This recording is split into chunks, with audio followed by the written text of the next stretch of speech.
lucky task of being the last speaker for the day, so I hope you can stay with me. My name again is Dan Johnson, and I work for the Department of Energy's National Nuclear Security Administration, our International Non-Proliferation Export Compliance Program, INECP. I think I just said that wrong. That's all right. I should say I'm going to start with a little bit of a confession. I've been working in nuclear safeguards and security for a number of years, and I only started doing export controls about a year and a half ago. So Heidi's going to jump in as needed and help out with some further information based on her knowledge. I'd invite Jay and Mike as well, and Don, if they have additional information, because we're going to be talking about some of the countries that we've been referencing: Malaysia, Philippines, Singapore, and others during this presentation.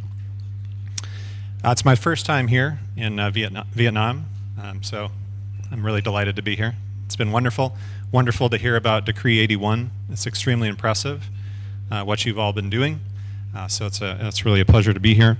It's also my first in-person event since the pandemic, so that's kind of surreal to actually stand up in front of human beings and talk, so that's really great. I know there's been a lot of discussion about the need to develop the law first before doing the implementation, but my hope is by talking about these implementation steps, it kind of poses some questions and thoughts and ideas that will help you in the drafting of your law.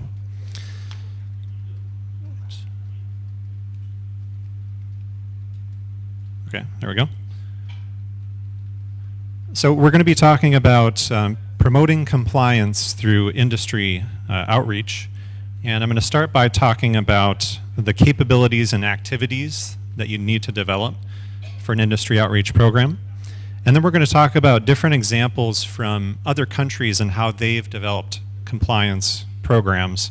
And then we'll look at a very specific case study example from Malaysia as well. It's structured very similar to what Heidi just outlined.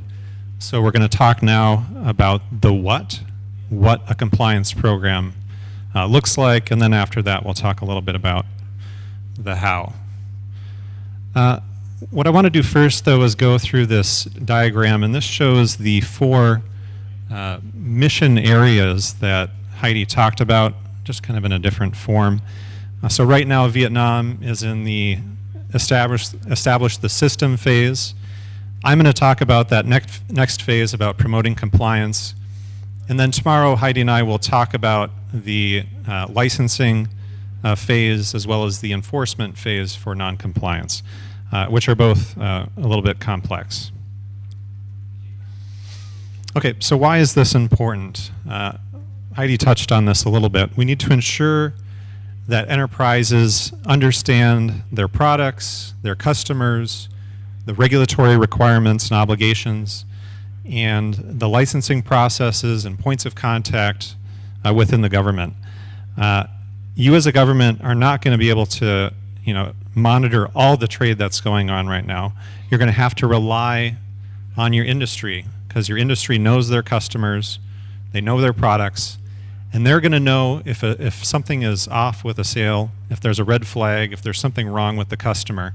So you're going to rely on your industry to make those identifications. And so a real kind of open lines of communication is going to be really important. And so an outreach program is one of the kind of key capabilities that you're going to need to develop. So that's where you're regularly engaging with your industry. And there's three activities that we've identified. We've gone through and mapped this out. Three activities that we've identified under an outreach program. The most important is getting that government commitment, and that really provides the foundation for promoting compliance. So you're going to identify who the key stakeholders are and then develop a rationale for outreach. You're also going to need to develop a strategic plan. So you're going to identify goals and objectives for the outreach, outreach targets, and then what kind of resources are you going to allocate for that outreach. You're also going to need to develop an outreach operation. You're going to need to disseminate regulatory requirements to your industry. So A lot of countries create and maintain a website, they publish control lists, and they provide information to their industry on catch-all requirements and explain the licensing process to industry. You're also going to want to do targeted outreach to industry, and that's something that's been talked about, that there's only specific industries you might need to outreach. You might not to contact every company in the country, but just a few key ones under those key HS categories. Another thing a lot of countries do is they help their partners establish internal compliance programs. So you're going to want to identify that audience for that ICP and develop appropriate training materials. And you're going to want to evaluate the effectiveness of that program as well, as Heidi mentioned. And then finally, and this is important, you're going to want to develop a government and industry partnership. So you're going to be soliciting input from your industry on your regulatory developments. And this is pretty self-explanatory. You could establish an advisory council or a forum, ways for industry to provide you with input. And I think Mike used an example earlier. What was the company that you used earlier? Texas Instruments. So that was a case as the strategic trade laws were getting set up, they reached out to that company to get their feedback. So that's something you'll want to do as well. Something else you can do is not only invite industry to participate in your events, but you can attend their events and send speakers and engage with them at industry events as well. So that's just a very brief summary of the what of how you can establish a compliance program. Let's look at what other countries have done with their implementation choices. So we'll look at a few examples here. I'm going to start by asking a couple of questions, and this relates to the organizations and authorities. And I'm going to ask this question to the room, and I'm going to show you some examples from other countries first, and then I'll come back to these questions. But in Vietnam, so what organizations do you think will be responsible for an outreach program to industry to ensure their compliance? That's the first question. And what other organizations or stakeholders are going to need to be consulted and informed? So they're not going to be the lead agency, but they need to be consulted in the process. And a final question is, what is the structure of that outreach organization going to look like? Is it going to be the licensing agency? Is it going to be an independent agency? So what's that structure going to look like? And I'm going to give you a couple examples here of different organizational structures. So for example, in the Philippines, STMO is the lead licensing agency. And as the lead licensing agency, STMO also leads the outreach efforts. It's a similar case in the US with the Department of Commerce. So Department of Commerce is the lead licensing agency, and they also lead the outreach efforts, although the responsibility is a little bit more distributed, because in the US we have the Nuclear Regulatory Commission does licensing, the Department of Energy does licensing, Department of State's responsible for licensing, so that's more of a distributed model, but Department of Commerce is the lead. In South Korea, we have an organization called the Korea Strategic Trade Institute, or KOSTI, and that's funded directly through the Foreign Trade Act as well as via licensing and training fees. So that's kind of a quasi-governmental organization. So it's not a governmental organization. They work with the licensing agency, but they're separate. So that's a different approach. And then in Japan, we have another different approach where we have the Center for Information on Security Trade Control. So this is a non-profit, non-governmental organization that specializes in export control, but they're not funded by the government at all. They're totally separate. Rather, they work directly with the industry. So you have three different models there. You have the licensing agency doing the outreach. You have a Track 1.5 quasi-governmental organization, and you also have an NGO. So I'm going to bring this question back to the group. Should I have them discuss it at tables, do you think? Yeah. What I'd like to do is just to kind of change things up, because it's getting to the end of the day, and I'm sure everybody's getting a little bit tired. I want you to take just 2 or 3 minutes at your tables and discuss this question. What organizations in Vietnam are going to be, do you think, are going to be responsible for an outreach program, or you think should be responsible? Who are additional stakeholders that need to be consulted? And what would the structure of that organization look like, hypothetically? What do you think? So we have another set of questions here, and this is related to the processes. So we talked about the organizations and authorities for establishing a compliance program. Now we're going to look at some of the processes for implementation. Some of these questions aren't really relevant to you yet, because I know there is not yet an established program to promote compliance, so that's not really that important. One thing I do want you to think about, though, is what would you include in Vietnam in your strategic plan? Who would be the target audience? What mechanisms and tools would you outreach industry? What resources would you need to do that? And so we'll give a couple examples here of how other countries have done this. So first, we got Philippines as an example. Again, we use the Philippines a lot. They're a great example. I know that, Heidi, you just got an email this morning from the Philippines talking about their Learn STM program. So they're training all their frontline officers and compliance officials. So they provide lots and lots of internal training. So what you see on the examples here are examples of both internal training, so for the agencies, for the people, staff working at the agencies, and then external training as well for industry. So that's what these examples show here. Also in Malaysia, Malaysia has a really well-developed program. All of their supporting materials have a very consistent, coordinated message. So all their training materials focus on topics like intangible technology transfer, internal compliance programs, proliferation financing. And they also do lots of seminars and conferences and town halls and other events to engage with their industry in Malaysia. So they have, that's kind of an example of more of an externally focused training program. Morocco has an interagency committee that's charged with drafting their STC law and also developing their outreach program to industry. So that's kind of another approach. And then in Japan, we have this NGO, which is doing more of the government-industry partnership. So they're coming at things from the industry side a little bit more. I won't make you discuss in groups again, but I did want to come back to this question. The question to you all is what would you imagine would be in your strategic plan for outreach to industry? Who would you be targeting? What tools and techniques would you use? A lot of these examples I showed here, almost all of them use websites. They have a website set up to target their industry. So what processes would you use to target industry?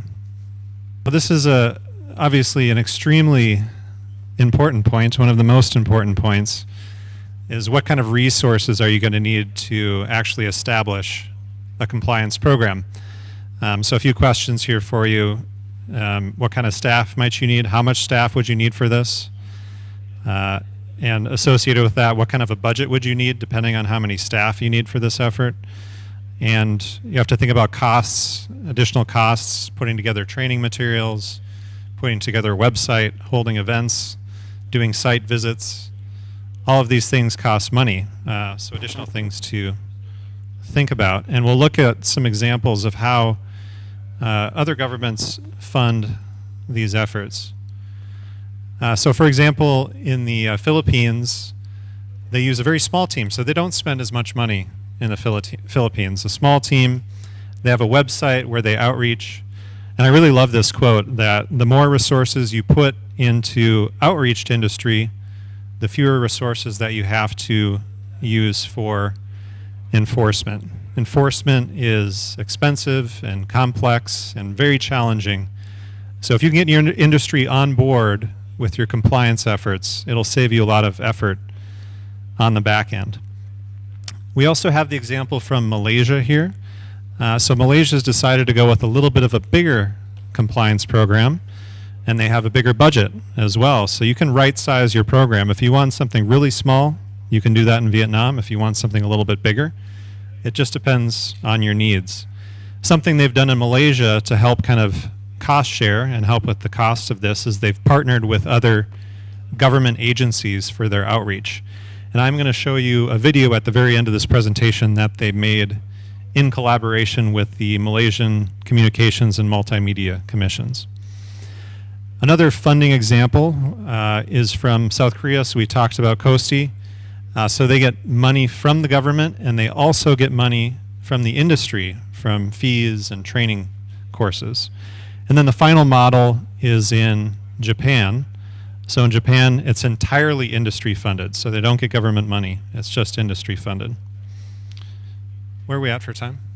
All right, go ahead.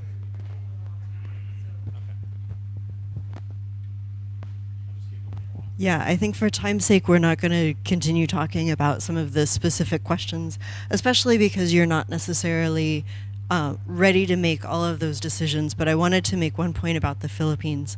So Dan mentioned that they've got a really small team, and they do, but they're working on being really smart. So, you know, it's not just how many resources, but how smart it is that they're working. And what they've done is they have done some targeting analysis to identify what are we trading, where are the biggest concerns, and they focus their outreach efforts on the industries where they see the biggest potential risk. And so that's part of the effort that they've done. They're working smarter, not harder. So there's all sorts of tools you can use when you're planning how you want to resource your organization. You know, the bigger examples, the Koreas and the Japans, they put lots and lots of big flashy events on. Those aren't necessarily critical. So I think Dan already made the point, but I can't help making the point again that right-sizing the scope of your program is going to be important and something that you'll consider as you move forward with implementing in the future. Thank you, Heidi. All right, we'll continue along. I guess we're short on time. Something else to think about when you're establishing this compliance program is the training. So this again is also internal and external training. So what kind of knowledge, skills, and attributes or abilities you need to develop in your staff, and then also in your industry partners. Any of you who have worked in training before probably have heard KSA before, knowledge, skills, and attributes. So here's some examples from different countries. So in the Philippines, they have internal training on risk assessment. They work very closely with INECP in the Philippines. We've helped them develop a lot of their training. Heidi's personally done a lot of work with them on data analysis and looking at their trade flows. And we have in June, we have an event on advanced licensing focusing on catch-all and technology transfer with the Philippines. And all of these countries, a lot of these countries, not all, but many of these countries also use online learning platforms for their internal training and for their external training as well. Malaysia has excellent internal and external training. We work really closely with Malaysia on developing training. I'm actually flying to Malaysia next week, and we're going to do a strategic goods instructor train the trainer activity with them. So they're going to develop a cadre of instructors who can do commodity identification type training all over the country. So in totally self-actualized, indigenized training. And then we have examples from South Korea. They do a lot of training on internal compliance programs. And then Singapore Customs, they have a training academy where they're doing ICP training as well, and they actually charge a fee. So that's another revenue source. So they charge for those trainings, and then they have guides. So there's lots of different examples of how training can be done. You can have online learning. You can have in-person training. You can have guides. So lots of different approaches to that. And just for the sake of completeness, we'll talk very briefly about assessments as well.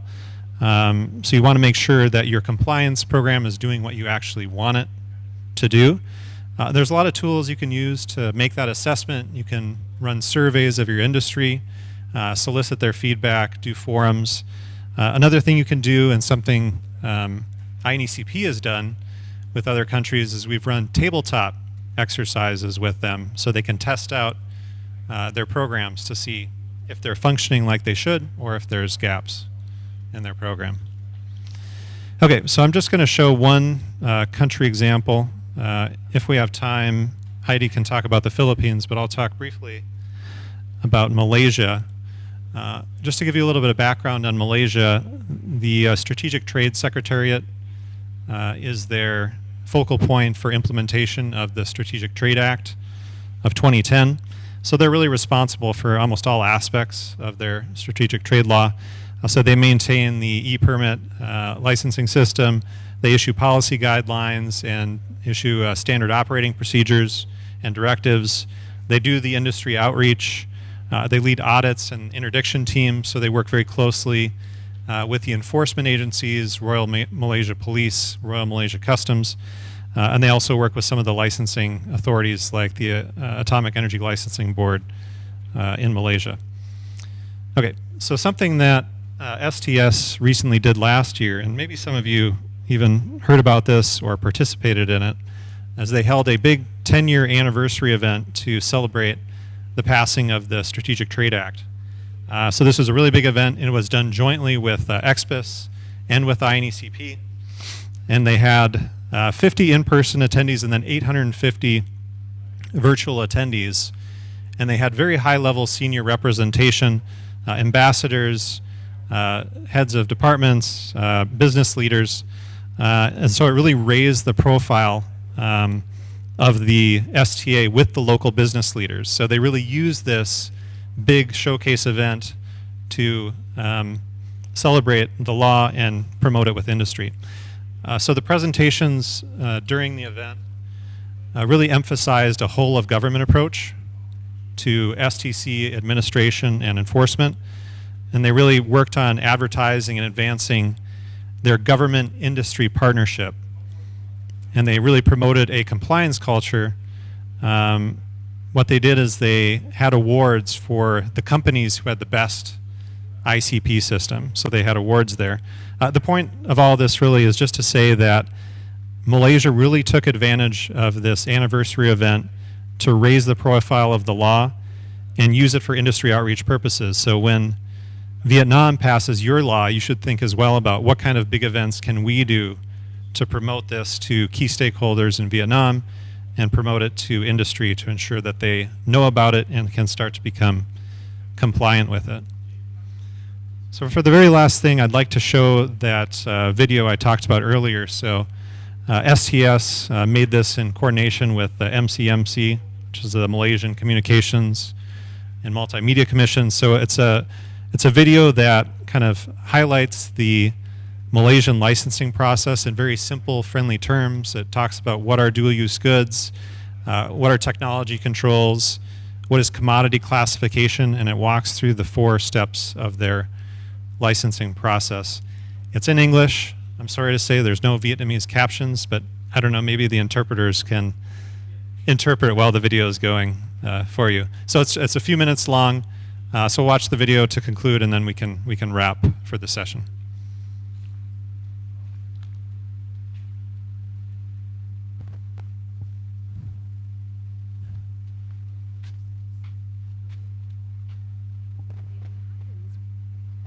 Trade makes the world go round. It makes us prosper and brings us closer together. But what happens when the very things intended to enrich us end up in the wrong hands? As a business owner, that is when you could land in some serious trouble. Thankfully, there is a way to protect yourself. In 2010, the Malaysian government introduced the Strategic Trade Act 2010. It was created in accordance with a resolution of the United Nations Security Council, helps to secure our borders, and establishes us as a modern center for global trade. STA is a set of controls governing the export, transshipment, transit and brokering of potentially dangerous goods and technology, including those that may be used to facilitate the production of weapons of mass destruction. Now you may be thinking, this doesn't apply to me, but think again. The list of strategic items as released by MITI covers anything that may contribute to the production of a dangerous item and covers physical goods as well as technology. This includes dual-use goods that may have multiple end uses. Computers, telecommunications and information security are under the purview of the Malaysian Communications and Multimedia Commission or MCMC, while other categories are under the purview of respective agencies. You can find out if your product is listed by visiting the MITI website. If it is, you'll need to follow these steps to ensure that your products end up in the right hands and for the right purpose. First of all, engage with your respective licensing agencies to obtain the procedures and the processes of getting permit. Once you have all the info needed, you need to get your company registered to apply for a permit. There are 4 types of permits. A single-use permit allows you to export or transship one delivery of your goods or technology to one location and is suitable for business owners who export on a one-off basis.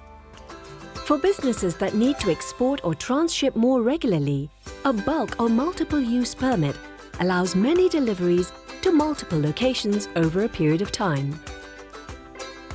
A special permit is a one-time export for a single country or destination, which the end user is a restricted end user. To ensure that your goods reach the intended destination, you'll also need to attach an end-use statement from your client. This is a written statement to clarify that the goods supplied will be used for the purpose stated and helps to protect your reputation as a trustworthy and credible business. Now your documentation is approved and you're ready to export. However, don't forget that STA regulations are separate from customs regulations. As a reminder, once your goods have been delivered, you'll have one final step to take: the Delivery Verification Statement or DVS, which assures us that your shipment has arrived in safe hands. Let's recap these important steps. First, check if your product is listed under the STA by visiting MITI website. If it is, register online and apply for a permit to export and attach an end-use statement from your client. And now you can deliver your product to your client. Once the product is delivered, send a delivery verification statement to ensure it has reached the right hands. And as always, be aware of penalties for failure to comply with these regulations. There you have it, a few simple steps to ensure your business operates in a transparent and secure manner. Visit www.mcmc.gov.my to learn more about the Strategic Trade Act and start your application today.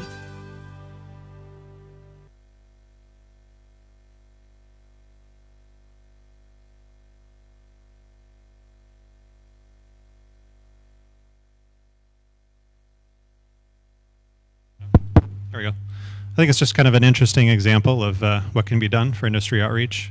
So I hope you found that video useful as an example of something Vietnam might do in the future. So I'm going to wrap it up now, just to summarize everything that we covered. So there'll be a process to establish authorities and responsibilities, and those could be identified in your legislation. You're going to then develop an outreach program to assist your enterprises to comply with the strategic trade law. So that is going to be developing that strategic plan. Who's your target audience? What's the scope of your outreach? What tools and mechanisms are you going to use to outreach your audience? And then what resources are you going to need to accomplish that mission? And if you do this all correctly, you should have a good, healthy partnership and relationship with your industry colleagues. So that concludes. Thanks for listening.